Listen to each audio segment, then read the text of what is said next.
J'aimerais partager avec vous la bonne parole du Seigneur ce soir et le thème de mon message, c'est l'homme nouveau, la femme nouvelle en Jésus-Christ, bien sûr. J'aimerais l'introduire par quelques versets de la Bible, parole de Dieu. Vous connaissez tous ce verset de 2 Corinthiens, chapitre 5, verset 17, qui dit « Si quelqu'un est en Christ, il est une nouvelle créature. Les choses anciennes sont passées. Voici toutes choses sont devenues nouvelles. » Si quelqu'un est dans le Christ, c'est une nouvelle création. Ce qui est ancien est passé. Il y a là du nouveau. Dans Éphésiens au chapitre 2 et au verset 15, il nous est dit « Ayant anéanti par sa chair la loi des ordonnances dans ses prescriptions, il a voulu créer en lui-même, Jésus-Christ, avec les deux, les Juifs et les païens, un seul homme nouveau en établissant la paix. Ainsi, il n'y a plus de Juifs, il n'y a plus de païens, il n'y a plus de Grecs, nous sommes un devant le Seigneur et nous sommes ce peuple de Dieu et nous sommes ces hommes nouveaux selon le cœur de Dieu. C'est Ésaïe 62, verset 2 qui dira justement Dieu qui ne se reposera pas tant qu'Israël ne sera pas rétabli, qui dit « On t'appellera d'un nom nouveau que la bouche de l'Éternel déterminera. » À l'église de Pergame, l'église établie dans le monde, le Seigneur dira dans l'Apocalypse chapitre 2 verset 17 « À celui qui vaincra, je donnerai de la manne cachée, je donnerai un caillou blanc, et sur ce caillou est écrit un nom nouveau que personne ne connaît, si ce n'est celui qui le reçoit. » Et à l'église de Philadelphie, l'église en temps de réveil, dans les temps de la fin, le Seigneur dira, au verset 12, « Celui qui vaincra, je ferai de lui une colonne dans le temple de mon Dieu, il n'en sortira plus. J'écrirai sur lui le nom de mon Dieu, le nom de la ville de mon Dieu, de la nouvelle Jérusalem qui descend du ciel, d'auprès de mon Dieu, et mon nom nouveau, que celui qui a des oreilles entende ce que l'Esprit dit aux églises. Amen. J'aimerais voir donc,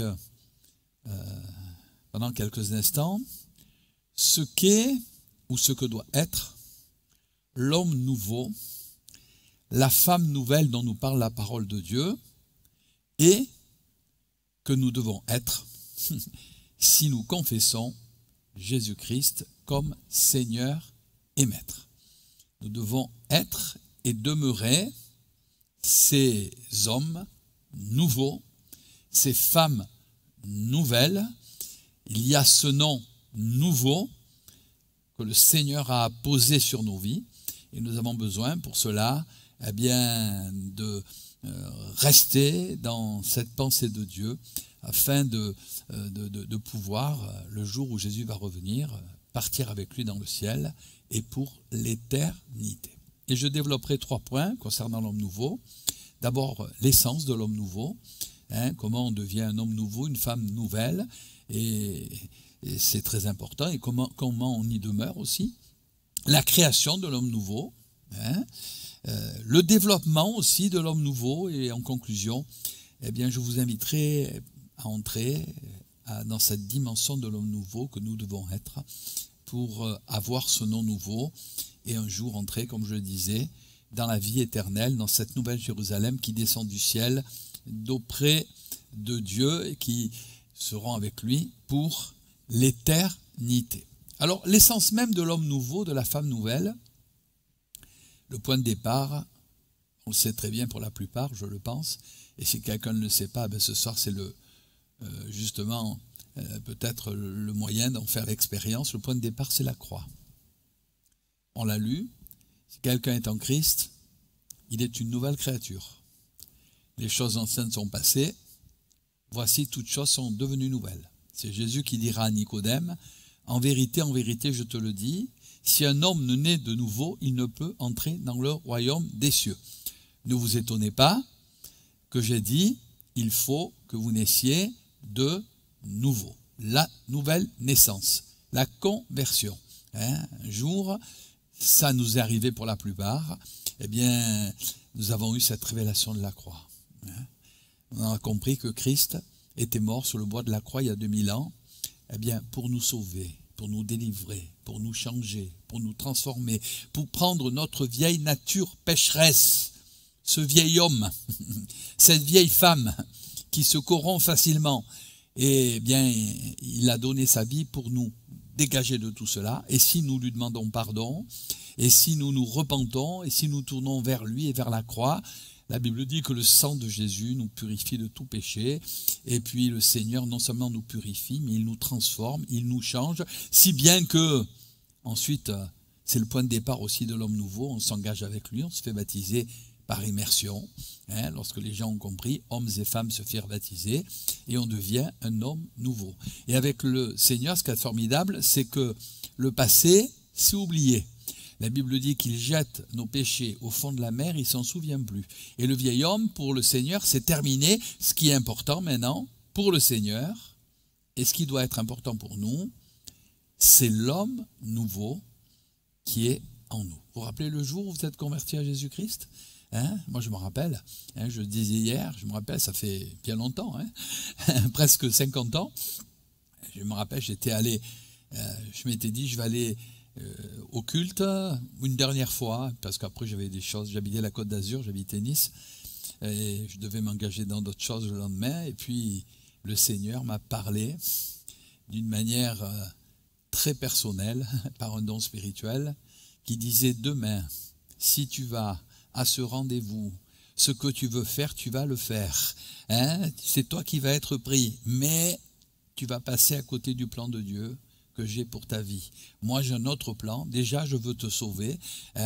Et c'était très, très précis. Je me souviens que, alors que c'était une grande assemblée, il y avait au moins 500 personnes. En plus, c'est la personne qui a donné le nom, je ne sais même pas qui c'était. J'ai dit, Seigneur, franchement, tu me pensais, quand Dieu nous parle, on n'a pas besoin. Et j'ai ouvert mon cœur, et j'ai dit, Seigneur, je te donne ma vie, sauve-moi, délivre-moi, change-moi. Voilà, c'est tout ce que j'ai dit. Et je me rappelle, ça a été pour moi comme cela. Pour chacun, c'est différent. Eh bien, j'ai vu, et je l'ai toujours dans mon cœur, pour moi, ça a été comme une bassine de sang qui m'est tombée dessus et qui m'a nettoyé. Et je l'ai toujours eu, comme du sang qui me tombait dessus et qui me dégageait, qui me purifiait. Et après, j'ai réalisé que c'était Christ qui était mort pour mes péchés. Et après, je suis devenu quelqu'un de nouveau. C'est complètement changé. Si bien que même à la fin du culte, j'étais voir la femme du pasteur, et parce qu'il y avait des baptêmes qui étaient en cours. Alors j'étais là voir, je dis mais je voudrais me faire baptiser. Alors elle me dit tu t'es converti quand? J'ai dit ce matin. Elle me dit ouh. Et puis 15 jours plus tard, je me suis fait baptiser. Puis vous voyez, ça a duré parce que ça va faire presque 50 ans que je marche avec le Seigneur, parce qu'il y a eu cette révélation de la croix. Et je suis devenu une nouvelle créature, un homme nouveau. Même si j'étais jeune, j'étais pas très vieux, mais j'avais 18 ans, mais j'étais un homme nouveau. Et tout ce qui était du passé, tout ce qui était de... Et ça, c'est important. Mais ça, c'est que le point de départ. Après, l'homme nouveau, c'est l'homme nouveau à l'état brut, j'allais dire. On devient une nouvelle créature. Mais après, pour que l'homme nouveau, puisse se développer, la vie chrétienne, ce n'est pas une vie d'un jour, c'est une vie de tous les jours.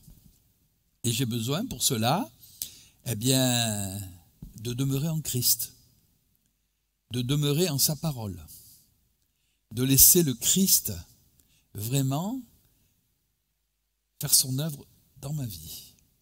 Jésus dira, demeurez en moi, dans Jean 15, verset 4, et je demeurerai en vous, comme le sarment ne peut de lui-même porter du fruit s'il ne demeure attaché au cep, ainsi vous ne le pouvez pas non plus si vous ne demeurez en moi. Je suis le cep, vous êtes les sarments, celui qui demeure en moi et en qui je demeure porte beaucoup de fruits, car sans moi vous ne pouvez rien faire. Donc c'est pas le tout d'avoir rencontré Jésus-Christ. C'est pas le tout de lui avoir donné sa vie et dire ça y est, je suis sauvé. C'est pas le tout de s'être engagé. Ensuite, il faut demeurer en lui, demeurer dans sa parole et marcher avec lui. Pour que l'homme nouveau qui a été créé puisse se développer dans le temps que Dieu lui donnera à vivre sur cette terre.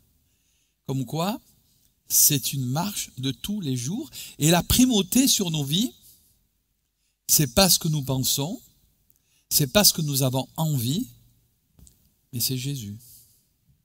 Et c'est pour ça que chaque fois, eh bien, il est bon, même dans certaines situations de nos vies que nous traversons, de toujours se poser cette question. Et moi, ça a toujours été comme ça. Qu'est-ce que ferait Jésus à ma place? L'important, c'est pas trop ce que je pense, moi. Bon, c'est bien.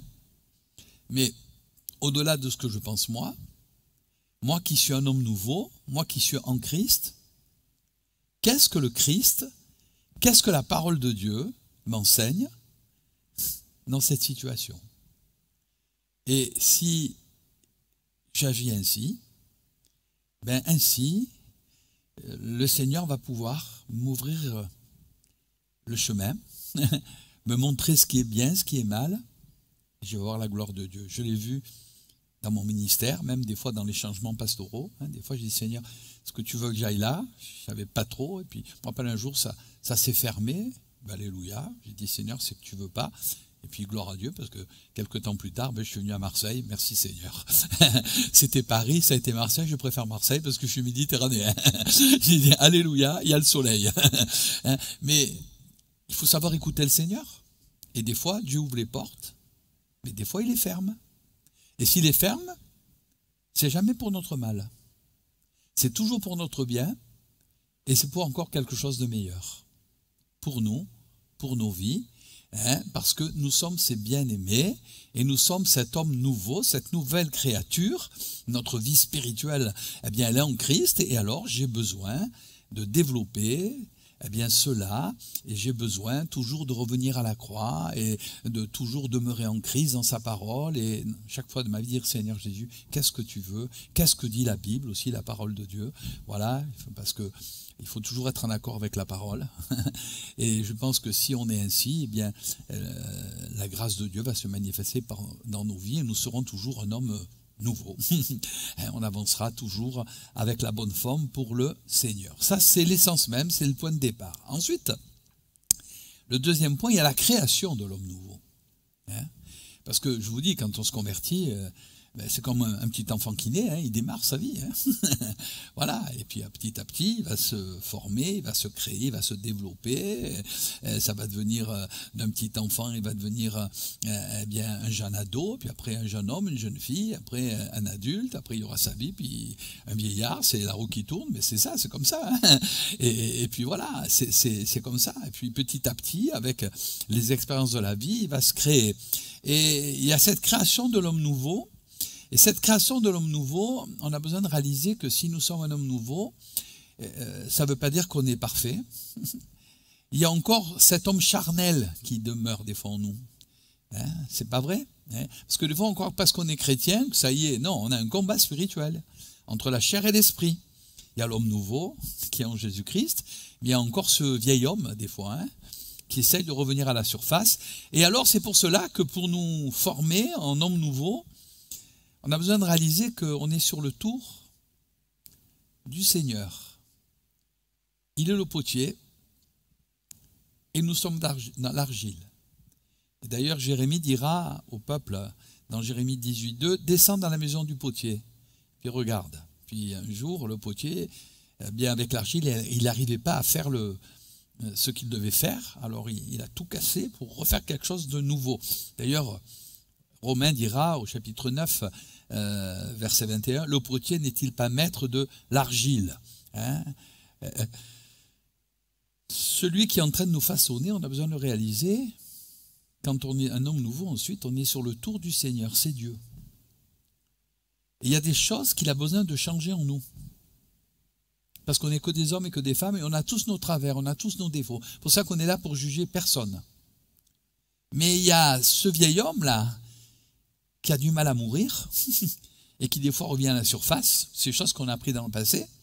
Et alors, comme on est devenu un homme nouveau, le Seigneur, il veut nous façonner à son image. Mais des fois, soyons honnêtes, on a de la trempe, on a du caractère. Alors des fois, même le potier, il est obligé des fois de permettre certaines situations, même qu'on soit cassé, qu'on soit brisé.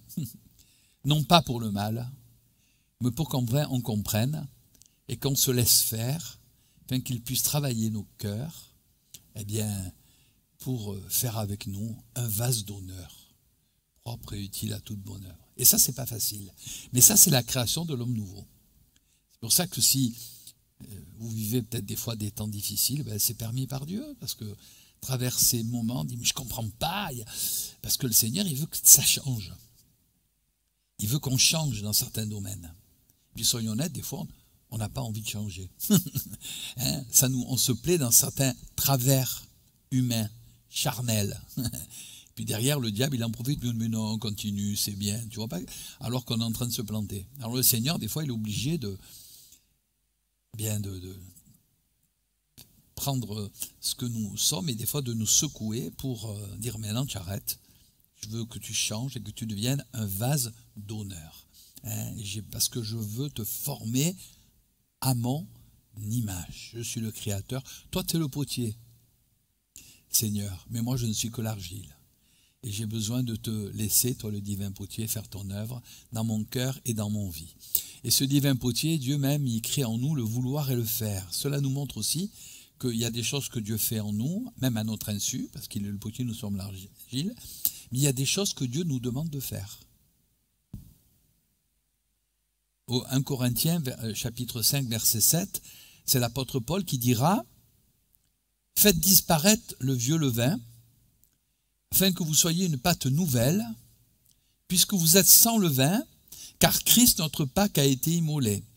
Célébrons donc la fête non avec du vieux levain, non avec un levain de malice et de méchanceté, mais avec les pains sans levain, de la pureté et de la vérité. » C'est le vin, ce vieux levain, c'est l'hypocrisie, qui est souvent caractérisée malheureusement, au-delà des gens du monde, par les hommes religieux, hein, et non par les gens nés de nouveau. Et quand on est né de nouveau, on aime ce qui est pur, on aime ce qui est vrai. Et on fait disparaître ce vieux levain. Il y a des choses dans nos vies, quand nous sommes un homme nouveau, que nous devons enlever. Parce que ce n'est pas à la gloire de Dieu. Hein? Et si on les garde, ces choses charnelles, ben dans le fond, ce n'est même pas aux autres qu'on fait mal. C'est à soi-même. On se détruit. On ne s'épanouit pas parce que le Seigneur dit « Je fais ce que je ne peux pas faire, mais par contre, il y a des choses que tu dois faire et il faut que tu enlèves ces choses de ta vie. » Et on n'a pas besoin que monsieur un tel, madame un tel nous le disent. On sait très bien ce qu'on doit enlever. On sait très bien. On sait très bien ce qui nous fait mal à l'intérieur. Alors, on doit, pour cela, se tenir devant Dieu et dire « Seigneur, je vais t'obéir, je vais enlever de ces choses. Et par contre, comme dira Éphésiens 4, je vais revêtir l'homme nouveau, créé selon Dieu, dans une justice et une sainteté que produit la vérité. » Hein, je vais enlever ces vieilles habits d'avant que je mettais, ces choses qui faisaient ma vie, je les enlève et à la place, je me revais de cet habit nouveau dans une justice et une sainteté que produit la vérité. D'ailleurs, la version parlante dit « Habillez-vous de neuf, mettez les vêtements propres de la vie nouvelle dont Dieu a créé le modèle à son image. Cette vie se manifeste par la vie juste et sainte que produit la vérité. » Et un homme nouveau, selon Dieu, c'est quelqu'un qui est clair, c'est quelqu'un qui est net, c'est quelqu'un qui n'aime pas le mensonge, l'hypocrisie, qui n'aime pas toutes ces choses. Il aime la vérité, la droiture, peu importe ce que les autres pensent.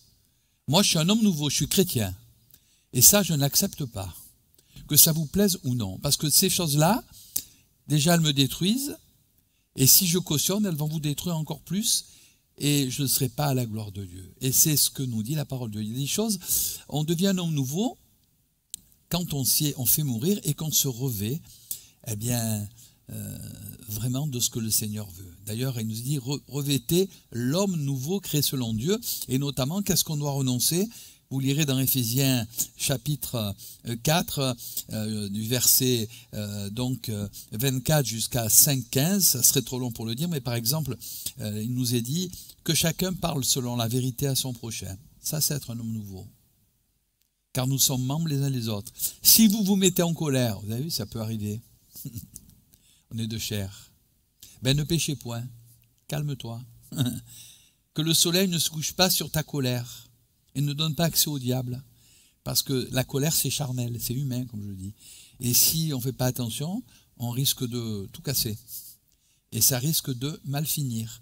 Que celui qui dérobe ne dérobe plus, mais plutôt qu'il travaille en faisant de ses mains ce qui est bien. Qu'il ne sorte de votre bouche, c'est ça. Aucune mauvaise parole, mais s'il y a lieu, quelques bonnes paroles qui servent à l'édification commune et qui communiquent une grâce à ceux qui l'entendent. Voyez, c'est ça l'homme nouveau. Non, je peux plus. Je peux plus faire ça. Je peux plus dire ça. Je peux plus penser ça. Maintenant, je l'ai enlevé. Et si ça revient, eh bien, je le fais mourir. Par contre, je me revais de bonnes choses, selon Dieu. Une bonne parole, de la grâce, de l'amour, du pardon, de la reconnaissance. Et quand je suis ainsi, l'homme nouveau, il s'épanouit et la gloire de Dieu se manifeste de plus en plus. Et c'est ça le travail de Dieu. Et c'est, excusez-moi, un travail de toute notre vie. C'est vrai que nous sommes des gens nouveaux, nous avons ce nom nouveau, nous sommes des chrétiens, de nouvelles créatures, mais c'est là que des fois qu'on ne comprend pas, on dit, mais ben oui, il y a encore cette chair qui est là. Alors il y a Dieu qui est en train de faire l'œuvre, mais il y a aussi Dieu qui te demande d'enlever. Et ce n'est pas la chair qui doit prédominer dans ta vie, c'est l'homme nouveau, cette nouvelle créature. Il y a un combat entre la chair et l'esprit. Ce n'est pas ta chair d'avant, non, parce que si c'est ta chair d'avant, ben, tu vas te faire mal. Non, c'est ce que le Seigneur a fait de toi maintenant. Et il te dit, bien maintenant, aime, pardonne, console, édifie, fais du bien. Et si on a cet état d'esprit, vous allez voir, eh bien que cet homme nouveau, il va s'épanouir et la grâce de Dieu va se manifester. Et c'est à quoi Dieu nous appelle. Et il faut que, et ça sera toute notre vie, toute notre vie, il y aura ça, ben dire non Seigneur, je veux plus, je t'aime Jésus, je suis cet homme nouveau que tu as sauvé par ton sang, et ça je ne veux plus le faire, mais je veux au contraire l'abandonner et te laisser agir, et au contraire, faire le contraire, faire ce qui te plaît, et si on est ainsi, la gloire de Dieu va se manifester. Et puis, je termine, le dernier point, ça c'est la création de l'homme nouveau. Vous voyez, et on est tout le temps sur le tour. Jusqu'à ce que le Seigneur revienne, on sera sur le tour. Croyez pas qu'on est arrivé, personne n'est arrivé. Jusqu'à notre dernier souffle, on sera sur le tour. Il y aura ce travail de Dieu dans notre être intérieur, afin que l'homme nouveau eh bien, puisse devenir de mieux en mieux, devenir à l'image du Seigneur, parce qu'un jour, tel il est, tel nous serons. Parce que nous le verrons face à face. Et puis il y a le développement, le dernier point de l'homme nouveau. Colossiens dira, dans Colossiens 3,10, « Ayant revêtu l'homme nouveau qui se renouvelle dans la connaissance, selon l'image de celui qui l'a créé. » L'homme nouveau qui se renouvelle dans la connaissance de celui qui l'a créé. La version parole vivante dit, « Vous avez déposé le vieil homme avec tous ses agissements, et revêtu l'homme nouveau qui ne cesse de se renouveler sur le modèle de son Créateur et s'achemine progressivement vers une connaissance toujours plus exacte de Dieu. » Vous savez, l'œuvre de Dieu, elle n'est pas statique, elle n'est pas figée. Dieu est créateur, Dieu est vie. D'ailleurs, il y a toujours avec Dieu le renouvellement de la vie, c'est la roue qui tourne. Les saisons, il y a le renouvellement. Et je crois que dans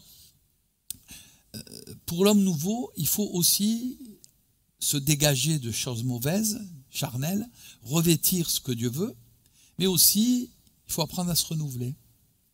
D'ailleurs, le Seigneur dira dans sa parole, on ne met pas du vin nouveau dans de vieilles outres. Autrement, les outres se rompent, le vin se répand et les outres sont perdues. Mais on mit le vin nouveau dans des outres neuves et le vin et les outres se conservent. Besoin de se renouveler dans l'œuvre de Dieu, dans la vie. D'ailleurs, la vie, déjà aujourd'hui, il y a un renouvellement. On ne vit pas comme je disais il y a 40 ans. On ne s'habille pas comme il y avait 40 ans. Ben, ça a changé, les temps ont changé. Ça a changé. Et des fois, pour les plus anciens, c'est un peu dur. On dit, mais oulala, mais ouais, mais c'est comme ça. Et je crois que dans la vie chrétienne aussi, il faut apprendre à se renouveler. Parce que des fois, si on ne se renouvelle pas, vous savez ce qu'on devient? On devient des religieux. Et les religieux, ce sont eux qui ont mis à mort le Christ. Parce que les religieux, ils ont leur idée à eux. Et si tu sors de leurs idées, ça vaut rien. Ce n'est pas nos idées qui comptent, c'est la parole de Dieu qui compte. Et Dieu, mes amis, il est esprit et vie.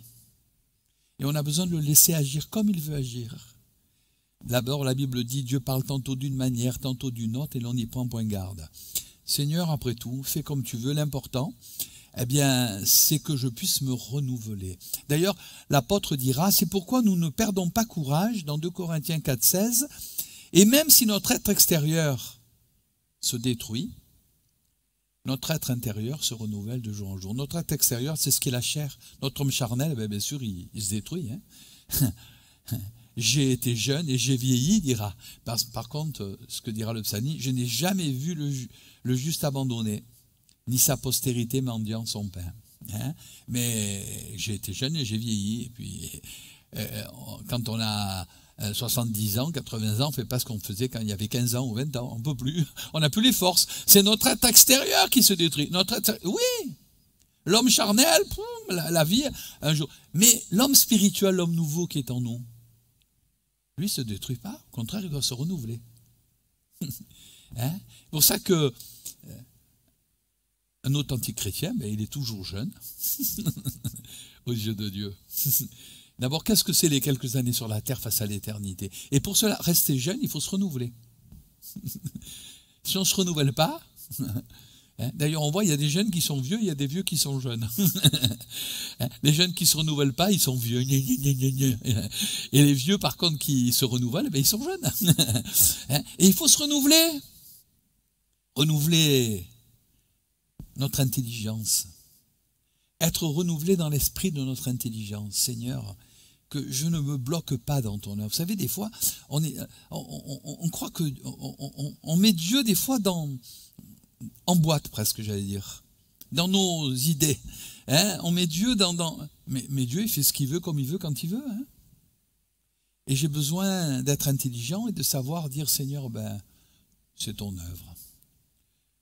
Même si je ne comprends pas, puis je n'ai pas besoin de comprendre, j'ai besoin de te faire confiance. Seigneur ne demande pas de comprendre, il me demande de croire. Seigneur, renouvelle-moi mon intelligence, et si c'est ça que tu veux, je veux y rentrer. Et quand on est renouvelé, eh bien, vous allez voir que la grâce de Dieu va se manifester sur nos vies. Et je le répète, c'est un travail de tous les jours. Et c'est un travail de longue haleine. Pas besoin de découragement, mais de ténacité, de persévérance. Il faut que l'homme nouveau, il soit pleinement formé en nous. Pour que le jour où Jésus viendra, eh bien, nous restions ainsi, cet homme nouveau, parce que le Seigneur, il prendra pas les religieux, mais ceux qui seront des hommes nouveaux, des femmes nouvelles, c'est-à-dire ceux qui seront demeurés, eh bien, dans ce que le Seigneur leur a fait dans leur cœur et dans leur vie, et le Seigneur leur a mis ce nom nouveau, et puis un jour, il les prendra avec lui, et ils seront avec lui pour l'éternité. Et j'ai besoin de rentrer dans cette dimension. Pour cela, d'ailleurs, il y a une parole qui dit « Les hommes nouveaux sont les conquérants du nouveau monde ». Vous voulez voir la gloire de Dieu? Eh bien, soyez un homme nouveau. Restez pour cela, ayez les yeux fixés sur le Seigneur. Courons avec les persévérances, le regard fixé sur Jésus. Seigneur, merci parce que tu m'as sauvé, parce que je suis devenu une nouvelle créature. Je suis un homme nouveau, je suis une femme nouvelle, mais je veux y demeurer.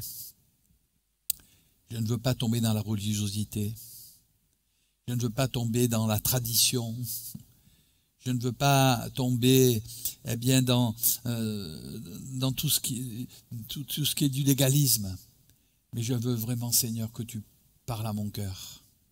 Il y a encore des choses qui ne sont pas à ta gloire parce que j'ai encore ce vieil homme qui m'embête. Hein. C'est vrai qu'il est mort en Christ, mais des fois il revient à la surface. Il y a encore ma chair qui est là. Alors Seigneur, continue ton œuvre en moi. Tu es le potier sur l'argile. Façonne-moi à ton image. Et puis, tu vois ces choses que tu me montres, je veux les faire mourir. Par contre, je veux me revêtir de ces vêtements que tu m'as donnés dans ta parole, de l'amour, de la bonté. Dieu, c'est un Dieu de grâce et de miséricorde, de compassion. Et vous savez, si nous manifestons cela, la grâce de Dieu sera sur nos vies. Parce que on sera mesuré avec la mesure dont on mesure les autres. Et puis, Seigneur, je veux me renouveler aussi. Je ne veux pas vivre avec le passé. Le passé, c'est le passé. C'est bien, ça a pu être bien, il y a eu aussi des moments plus difficiles, et bien que le passé me serve de leçon, mais que Seigneur, je puisse maintenant avancer dans ce que tu as prévu pour ma vie, jusqu'au jour où, soit tu vas revenir me chercher, et je partirai avec toi pour l'éternité, ou alors soit je vais mourir, parce que tu l'auras décidé, mon corps me portera plus, mon être extérieur sera détruit, mais je sais que mon être intérieur, il est en paix, il ira dans le repos de Dieu où il attendra la résurrection, et un jour je serai avec lui pour l'éternité, et puis il y aura ce nom nouveau. Vous savez que spirituellement, si on voyait spirituellement, d'être chrétien c'est important, dans le domaine spirituel, il y a un combat spirituel, on est enfant de Dieu, si on dit touche pas, c'est mon enfant. Il ne dit pas au diable, touche pas, c'est mon bien-aimé. On a le nom on est Jésus-Christ. Et un jour on sera avec lui pour l'éternité, pour le louer, pour l'adorer. Soyons cet homme nouveau, cette femme nouvelle. Et si on est ainsi, on va se réjouir de voir la gloire de Dieu et de voir le plan de Dieu se réaliser pour nos vies. Merci de nous avoir suivis sur notre chaîne YouTube. Vous avez aimé cette vidéo? Alors je vous invite à mettre un pouce bleu ainsi qu'à vous abonner. La vision de notre Église, c'est le salut en Jésus, car lui seul sauve. Alors si vous souhaitez en savoir plus, ou si vous avez des questions, contactez-nous par mail ou sur notre site www.eglisealana.fr. Pour assurer sa mission, l'Église fonctionne par la générosité de ses membres. Vous avez la possibilité de nous soutenir par vos dons en cliquant sur le lien qui se trouve dans la description de cette vidéo. À très bientôt et que Dieu vous bénisse.